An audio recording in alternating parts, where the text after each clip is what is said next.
जय हिंद दोस्तों, आप सभी का स्वागत है मैथमेटिक्स इन रियल लाइफ की इस वीडियो सीरीज में। और आज हम लोग बात करने वाले हैं इन्फिनाइट और इन्फिनाइट कैपेसिटी के बारे में। तो आप सभी को पता ही होगा, इन्फिनाइट का मतलब होता है डज नॉट एग्जिस्ट, अर्थात जिसका अस्तित्व नहीं है।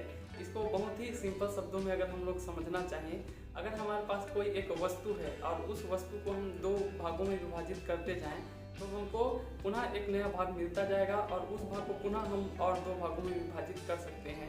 इस प्रकार से यह प्रक्रिया अनंत समय तक हम कर सकते हैं और कभी भी हमको अंतिम में ऐसा कोई एक भाग नहीं मिलेगा जिसको दो भाग में विभाजित ना कर पाएँ।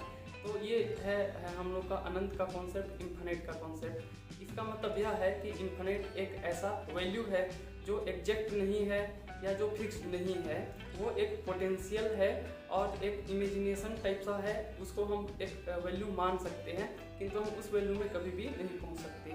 इसी तरह से अगर हम लोग बात करें इन्फिनाइट कैपेसिटी का, इसको मैथमेटिक्स में कार्डिनलिटी बोला जाता है, कैपेसिटी ऑफ अ सेट बोला जाता है। और इन्फिनिट का जो कैपेसिटी होता है उसको हम लोग मैथमेटिक्स में बोलते हैं कॉन्टिनम।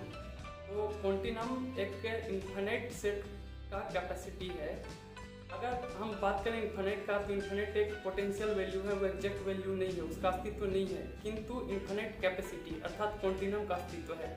अगर हम उसी एग्जाम्पल को समझें, अगर हमारे पास एक वस्तु है जिसको हम लोग दो भाग में विभाजित कर रहे हैं तो उसका जो कैपेसिटी हो गया वो 2 हो गया। इसी तरह से अगर उसको विभाजित करते जाएं तो 4, 8 और इस तरह से वो कई भागों में विभाजित हो जाएगा, अर्थात उसका जो कैपेसिटी है वो बढ़ता जाएगा। और इस टाइप से हम इन्फिनिट टाइम्स यानी उसको डिवाइड कर लेंगे। लेकिन लास्ट में जो हम लोग का एक पार्ट बचेगा जिसको हम और 2 पार्ट में डिवाइड नहीं करेंगे, वहाँ तक जितना भी डिवाइड होगा सारे के सारे कैपेसिटी कॉन्टिनम के कैपेसिटी होंगे।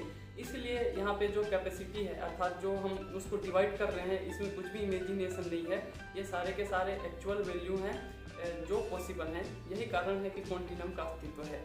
इससे हम क्या सीख सकते हैं? इससे को अगर हम सामान्य जीवन में अप्लाई करें तो इससे हमको यह समझ में आता है कि प्रत्येक व्यक्ति के पास बहुत सारी क्षमताएँ होती हैं किंतु हम उस क्षमता का अधिकतम उपयोग नहीं कर पाते हैं। हमारा कैपेसिटी जो है, कार्डिनलिटी है, वो मैक्सिमम है, इन्फिनिट है, पर हम उसके कुछ ही वैल्यूज़ का उपयोग कर पाते हैं। तो मैं आशा करता हूँ इस छोटे से वीडियो से आप कनेक्ट कर पाएंगे और आप अपनी क्षमताओं में वृद्धि करने हेतु प्रत्येक दिन कुछ नया चीज़ एक्सप्लोर करेंगे और कुछ नया सीखने का प्रयास करते रहेंगे। तो इसी तरह से हम इन्फिनिट से सीख सकते हैं कि हमको अपनी क्षमताओं में कैसे वृद्धि करना है, नई नई चीज़ों को एक्सप्लोर करना है, अपने क्षेत्र में काम करते रहना है। तो मिलते हैं किसी और वीडियो में। आपका दिन सब शुभ हो।